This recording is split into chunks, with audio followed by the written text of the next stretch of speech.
Hello, my name is Shruti Mehta and I'm going to guide you through business case for BYOD of our company.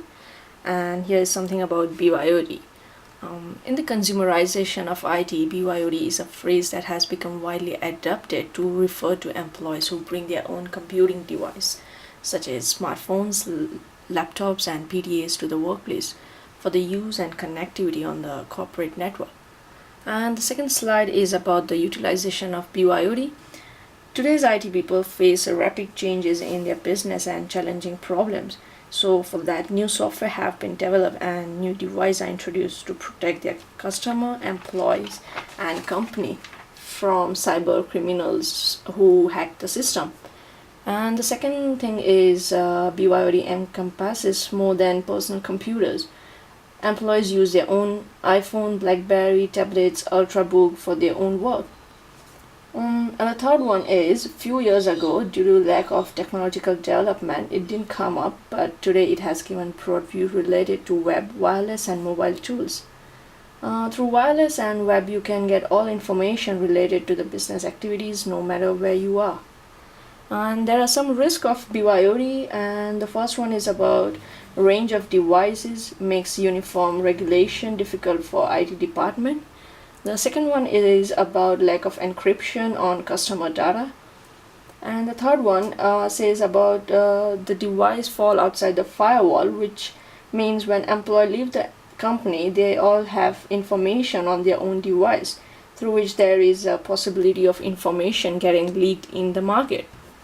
And there are some defenses of BYOD. The first one is mobile device management to wipe sensitive data when devices are stolen or lost. The second is enforcing strong passcodes on all devices. The third is full disk encryption for disk. And the fourth one is removable media and cloud storage. For instance, that the Coca-Cola company last year was hit with the $21 million after the court judgment. The Coca-Cola truck driver who was talking on her cell phone while driving struck a Texas woman.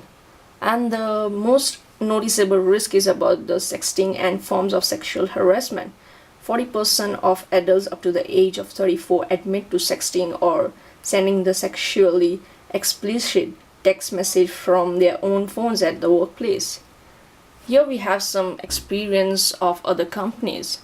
The Middle East has the highest adoption rate, about 80% of the practice worldwide in 2012. Intel was the first who introduced BYOD for their employees in 2009. The third one is Apple company, who is experiencing a great advantage of BYOD. Like they have adopted a BYOD program for iPhone and iPad, allowed our IT group to expand and enhance their user experience as well as manage our cost. The fourth one is Cisco. BYOD program fits right into its mobile culture. Cisco uses WebEx, social web-based collaboration platform aimed at socializing and supporting the BYOD community.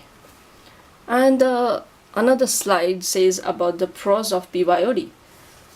One of the most important advantage which I found is BYOD has a cost benefits. It is associated with the providing device to their employees.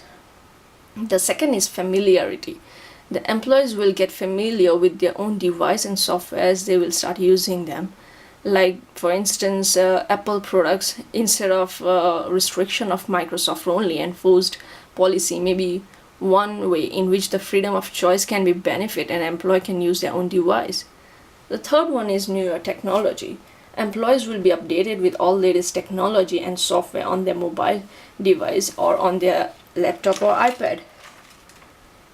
And the fourth one is about employee care. As the employee use their own device, they would take extra care, and as they use the device at their work and at their home, so they won't damage their devices. And the last one is choice. As the employees select their own device of their choice, so it gives them a great satisfaction, and this increases their passion for work, and also it increases the productivity for the business. And there are some cons of the BYOD. The first one says about the data security. This could be the biggest worry for organization about implementing BYOD system.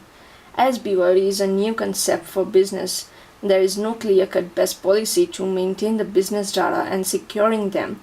Therefore, to maintain them, it raises unwanted cost. And the second is cost. At one point, cost is not a big reason to be worried about, but as it is considered as an advantage for a company, but some company who purchase the device for the employees would be more costly. Even data plans with those devices would be costly. And the third one is about the privacy. Employees who bring their own device are worried about their privacy in the company, as the computers they use to surf on web and to log on to Facebook and Twitter are worried about their password to be hacked by the other employees. And now here we will see how to manage a BYOD. The step 1 says about define device. Back in early 2000, you could just say that Blackberries only, but Blackberry are all but dead. Now there is multitude of phones capable of being used in workplace, for instance, tablet, iPad, smart and Android phones. The second step says about the reduced security risk. Usually a security policy for BYOD entails that a device must have a complicated multi-character password to access a phone's information.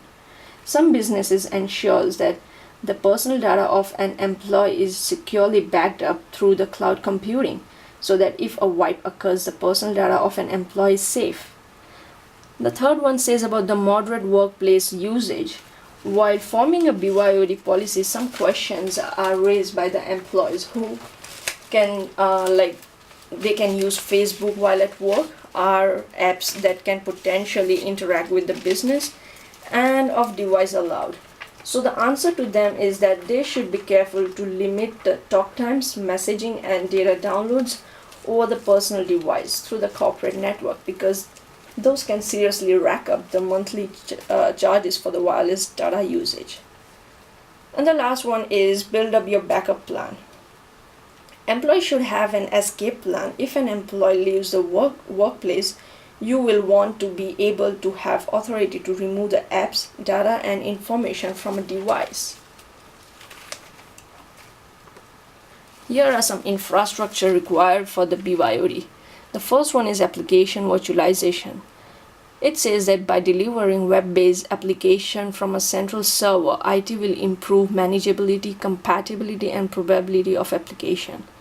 The second one is desktop virtualization. A client-server environment allows IT to manage all devices remotely from a client server. The third one says about the network segmentation. By segmenting assets, resources, and application in secure compartments, IT can increase security and limit access. The fourth one is about network access control. Connecting to the network via NAC allows IT to create a tiered access based on the device identification. This also allows IT to monitor and track all the devices connected to the corporate network. And the last one says about the managed bandwidth allocation. Network bandwidth must be monitored, managed, and scaled as needed based on the current and projected use. Here is the financial cash flow, which could be useful for our company. There is some total improvements from BYOD and the total cost, which give you the cash flow by deducting total improvement from BYOD and total cost. And here's the graph for 6-year cash flow. Here we can see that the revenue has increased, but the cost is stagnant. And here we have the 3 scenarios for our case. In the first one, we can say that NPV is $1.46, but the payback period is 5 years and internal rate of return is 12%, while the profitability index is 1.145. In the second scenario, you can see that NPV is $13.92 and the payback period is 3 years, while the internal rate of return is 37% and the profitability index is 2.39. And in the third one, you can see that there is a negative NPV, which is minus 9.18, and the payback period is 4 years and IRR is 27% and the profitability index is just $1.87. Here we can say that about the sensitivity analysis for our 3 scenarios is that it is measured on the base of the cost of capital, which has stepped up by 20%. and the sensitivity analysis, which helps to analyze both critical and flexible costs. Thank you for your time and consideration. Through the Meta.